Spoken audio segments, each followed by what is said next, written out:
Hi there, welcome to Appy Chips YouTube channel. I am Ambajan and today we will learn how to install this app on Mac using Homebrew, which is also popularly known as simply Brew. But before we get started, let me answer some frequently asked questions first.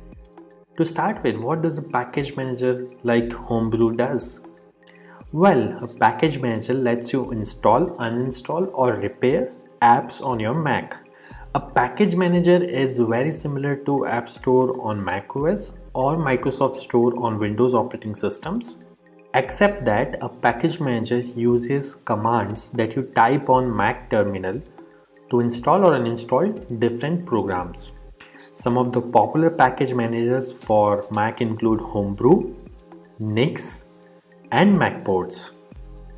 And if you are coming from a Linux background, you will feel at home with Homebrew, especially if you have used package managers like apt, pacman, yum, etc. on Linux based operating systems. Next up, is it safe to install the Mac apps via Homebrew? Short answer, yes. In fact, Homebrew is the most popular and thus most widely used package manager on macOS. Moreover, Homebrew is a non-profit member of Software Freedom Conservancy Foundation, also known as SFC Foundation. Many other open source projects like Git, BusyBox, Samba, Wine are all part of this Software Freedom Conservancy organization. Also, you might be surprised to know that Homebrew is the most forked project on GitHub and it has the largest number of contributors on its GitHub repository.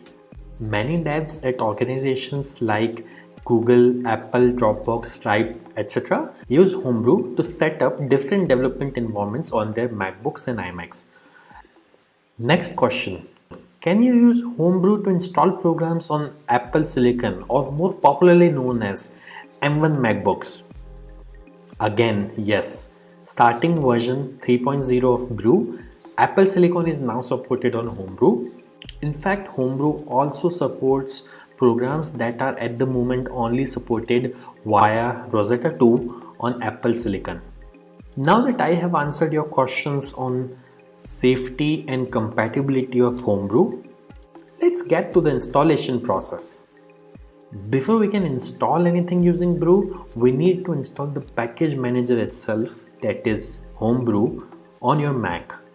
So let's see now how can we install Brew on Mac. Let me open my Mac here. First, you need to press Command and space on your keyboard. This will open Spotlight Search on your Mac. And then you have to type terminal.app. You will see this terminal app. Simply double click on it to open terminal. Let me maximize this terminal window. Now we need to copy paste the command to install Homebrew from the Brew website. So open your web browser and simply go to the website brew.sh. Once you are on the website, you will see this section called Install Homebrew, which has a command that you can simply copy by clicking on this button over here. Once it is copied, you have to go back to terminal, right click, paste. Now that the command is copy paste over onto this terminal, press enter. This will start Brew installation. Now it is prompting me to enter my user's password on Mac. I am going to type the password now, but it won't be visible on your terminal. Once you have entered the password, simply press enter, and if the password is correct, the script will continue. Now it is saying press return to continue the installation. I'll press enter here, and this will start the installation of Homebrew on my Mac. Let's wait for this to finish. As this message here says, installation successful. So that's it. Brew is successfully installed on your Mac now. Now before we proceed, I would like to highlight that Brew collects anonymous usage data via Google Analytics. As you can see on this page, if you want to opt out, you can simply run this command brew analytics off and press enter, which simply disables the anonymous usage data collection on your Mac.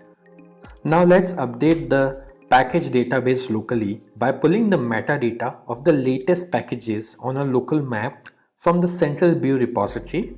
This should typically take less than a minute to complete depending on your internet connection speed. To do so, simply type the command brew update and press enter. As you can see, my local brew database is already up to date because I just installed brew on my system. Now to install the app, let's run the brew install command. Mind you, if during installation, if you're prompted to enter a password, enter your Mac user's password to continue.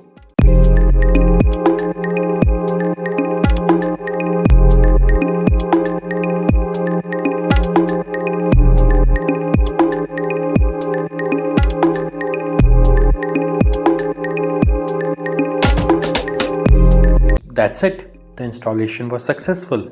If this video was useful, don't forget to hit the like button. And if you faced any problems during the installation in this video, please leave a comment below and somebody from AppyChip team will reply back to you. If in future any app installed using brew stops working, then you can simply reinstall it using the command brew space reinstall space the name of the program. For example, I'll try to reinstall this program called Hello, which is already installed on my system. As you can see, it is downloading the program and it says reinstalling Hello, and now Hello is successfully installed. And if you want to uninstall any app installed using brew, simply run brew space uninstall space the name of the program. In this case, I will try to uninstall the program Hello, which is already installed on my system. As you can see, within a few seconds, it says the program is successfully uninstalled. Also, over time, brew might end up consuming disk space on your Mac as it keeps installers of the programs that you had installed on your hard disk in a cache directory.